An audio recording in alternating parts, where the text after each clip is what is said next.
So it was announced overnight.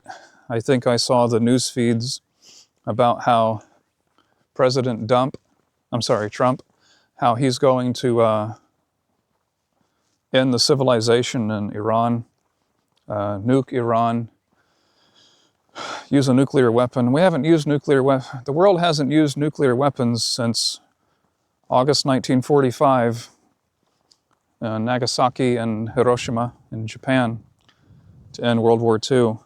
So we're gonna use them now, I suppose. What a stupid, dreadful thing that we're attempting to do. But that's the American way, right? It's a disgusting way.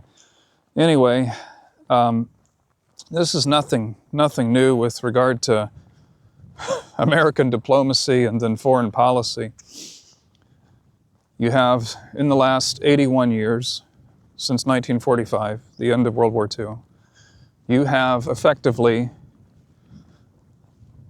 at least 80 countries, almost a country per year, since the end of World War II, that we have tried to destabilize, change their government, topple them, do regime change, exploit their resources, exploit their people, in any sense of the word. That's what we've attempted to do over the course of 8 decades. So what's been going on in Iran, this is nothing new. You know, back in, I think it was 2007, really at the height of the Iraq War, there was a general who came out saying that there were 7 countries in North Africa and West Asia that the U.S. needed to destabilize, needed to control, remove their governments, do regime change, etc. If I'm not mistaken, I think they were, of course, Iraq, Somalia, Sudan, Libya, Syria. I can't recall, I think Lebanon, but definitely Iran was on the list as well. There were about 7 countries. You can look it up. And Iran is the last one on the list. We know what happened in Iraq. We know what happened in Libya, Sudan, Syria. But this is just carte blanche what America does, foreign policy-wise.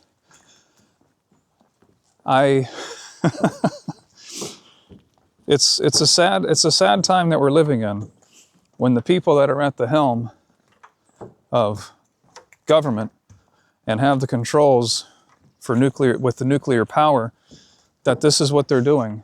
I mean, it's so all of our supposed allies, and I've said for many years, I don't think America can buy an ally, even though we try to, and we have bought some allies, right? That's the only thing we can do. Whether it's the United Kingdom, France, perhaps Germany, of course Israel.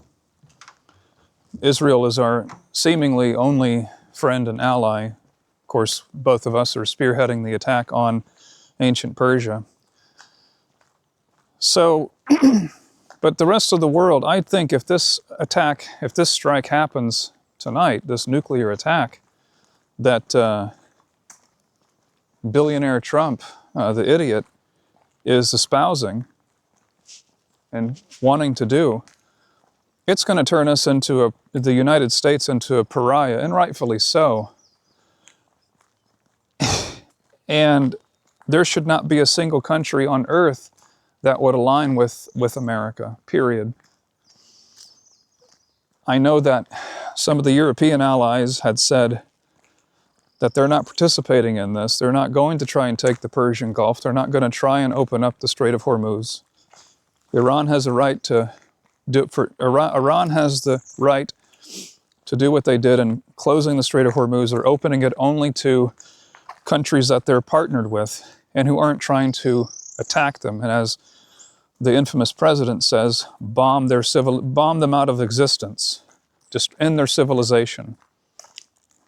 These are words by a world leader, right? So, I mean, Russia, China, I think Pakistan, they're allowed to navigate and maneuver within the Persian Gulf and to get oil. I mean, 30% of the fertilizer, 30% of the world's oil comes out of there. So, so anyway, back to regime change, something that we specialize in, through the alphabet agencies, mostly the CIA and the NSA, organizations like that. But every continent, except for perhaps Antarctica, even though we probably tried to establish the base, we have science bases down there.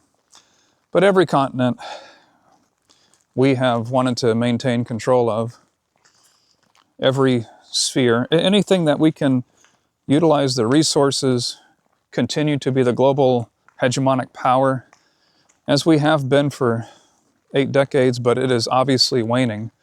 Our power is all but gone, and it will be eclipsed by perhaps the BRICS countries, a coalition of them, or perhaps China singularly. It won't be Russia, but it could be China by themselves. I don't know. But the list was so long in terms of the number of countries that we had gone in, either started a hot war or performed a coup d'etat, destabilize their government, change it, do regime change in some manner. It's really sickening. So if some people argue and say, well, we need to have a world hegemon as the world police to keep the global order running smoothly. But that's taking into consideration that they care about the global order. America only cares about America. The interests that are put out there, what are acted upon, are only American interests, and it's not the people. It's people in government. It's oligarchs. It's the corporate executives, etc. Investment firms, things like that. You don't have any real interest in what the people want, and let alone to create some kind of a global order, for the rest of the world. That's not what America does. And so, if this is what a global hegemon really looks like, then the world doesn't want it, and the world should not want it, and the world should say to America, we don't want you, go to hell, leave us alone forever, go collapse. It's been 250 years, it's time for your empire to go into the dustbin of history. Yes, you did a few productive things, you were good in some areas, but for the most part, at least for the last almost 3/4 of a century, you've been nothing but a nuisance, a gadfly, and trouble for the world. So go away. That's what the world is saying effectively. And I think Iran is going to make that happen, because Iran is, as they say, a tough nut to crack. We picked a fight with Iraq. We picked a fight with Libya, with Syria. These are small potatoes. Iran is not a nation to be messed with in terms of its military capability and its military prowess. We're just too arrogant for our own good. Ignorance of arrogance is what exists in this country. Top down, leadership down to the common public. But global hegemon, back on that topic, so does there need to be one?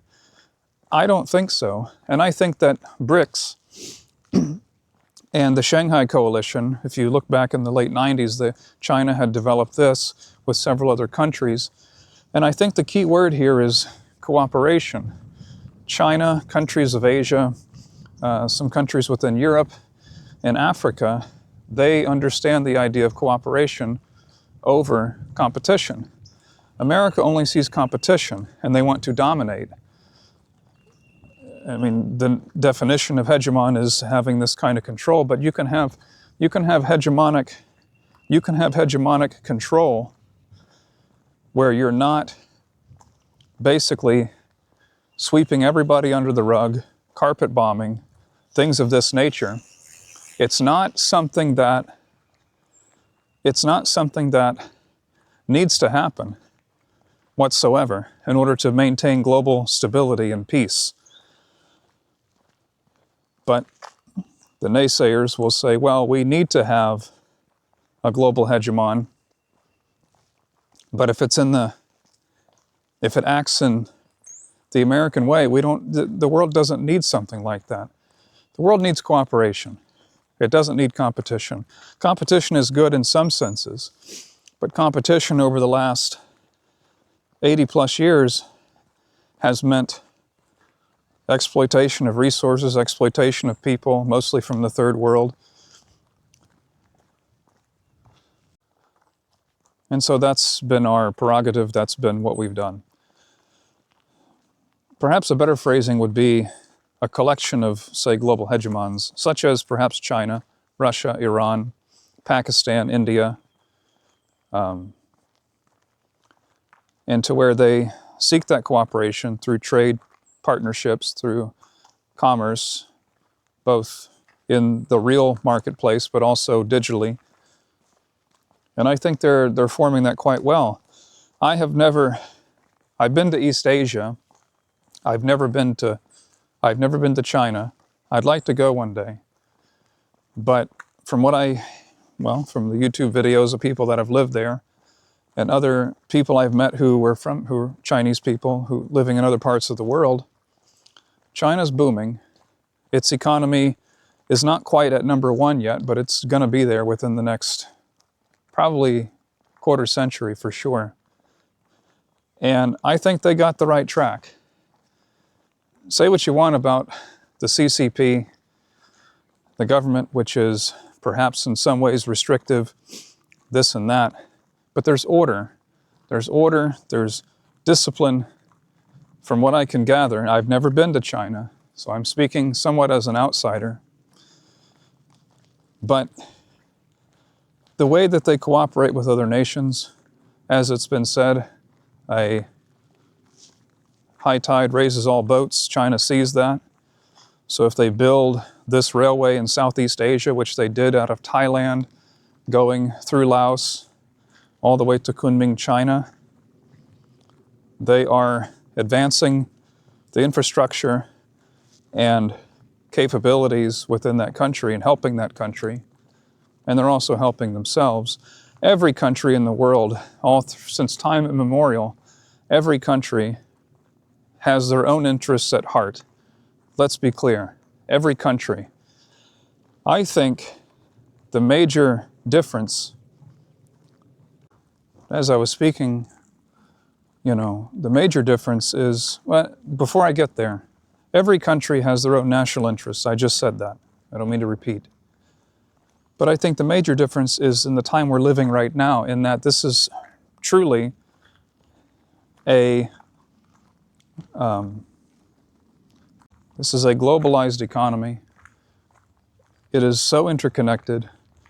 To be isolationist today is almost economic suicide, international suicide, unless your country is able to sustain everything. Unless your country is able to be self-sustaining, to have everything at their disposal, then you have to be in the marketplace of ideas internationally and commercially to be within that environment. You can't be isolated. So I think the country that realizes that today and that they are participating, they are cooperating with all these other nations. Yes, they have their own national interests, and yes, they even serve them, but by serving others, they're also raising themselves up to a level. Because everything is connected. One of my arguments with regard to the Vietnam War was the main reason that the Americans were involved in South Vietnam at that time was because of commerce, was because of trade. The South China Sea, or as the Vietnamese call the East Sea, is the third largest shipping volume body of water in the world. That and going through the Strait of Malacca in Indonesia, all connected. And so we had feared, through the domino theory that Harry Truman had put forth, that if we let Vietnam fall to communism, which it ultimately did, then the rest of Southeast Asia would as well. perhaps the Philippines, Thailand, Indonesia, and then that would result in America being cut off from commerce and trade within Southeast Asia and perhaps East Asia. So we were making a blockade. That's what we're doing now with China, having bases in Japan, South Korea, the Philippines, being so protective of Taiwan, because we want to encircle and kind of blockade China. And so, but in the case of America back then, we wanted to just enrich and enlarge our state, essentially, without regard to other places. We don't really care about other places. But what I see happening with China is that it's almost a natural result. They're helping somebody enlarge themselves, some country, and enrich themselves, and in the process it does raise China as well. So I think that's the difference today compared to yesterday. And that would probably be one of the few things I can say as a positive to our modern age when it comes to this era of globalization. But even so, like World War II, when Japan had conquered the Philippine Islands in 1942, the American involvement was, the reason for the bases was because of the exploit some of the resources from the Philippine Islands, but also to keep open all the trade routes within East and Southeast Asia. It was always to serve our own interests. It was never to help any of these countries in any of these far-flung regions of the world. So global hegemon, does it work? Not in the American way. It only brings death, destruction, and misery. It works in the other way, when people cooperate together, when nations partner together and see a common goal and try and achieve that through these common ends. America doesn't do that. I don't know, it's something within our stupid DNA, this heightened individualism and self-expression, garbage nonsense. You don't see this in other parts of the world. So anyway, it's afternoon here in this part of the U.S. Will there be strikes tonight on Iran? I really, really hope not. This is we're in very, very stupid, deadly territory that we have not really been before, because the nuclear weapons that we have today are way, way obviously far superior than the 2 bombs that were dropped on Japan in 1945. So we'll see what happens. The doomsday clock, they say it's always, I think it started at the beginning of the Cold War, 1946. They say we were a few minutes till midnight. I think now we're maybe a few seconds, milliseconds or so before midnight. Midnight being ultimate destruction. So we'll see. We only have one planet, so that's all.